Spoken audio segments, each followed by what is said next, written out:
ঠকিয়েছি আমার নিজেকে, মিথ্যে আশায় বাঁচিয়ে রেখেছি, অসম্ভবকে সম্ভব ভেবে বারবার না বোঝার ভান করেছি।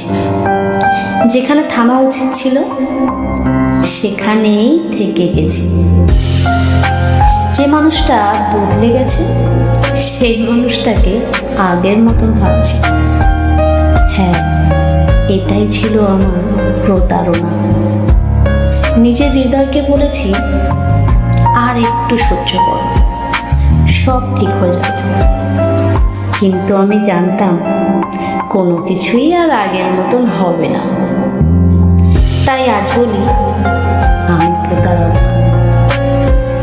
নিজের অনুভূতির, নিজের বাস্তবতা।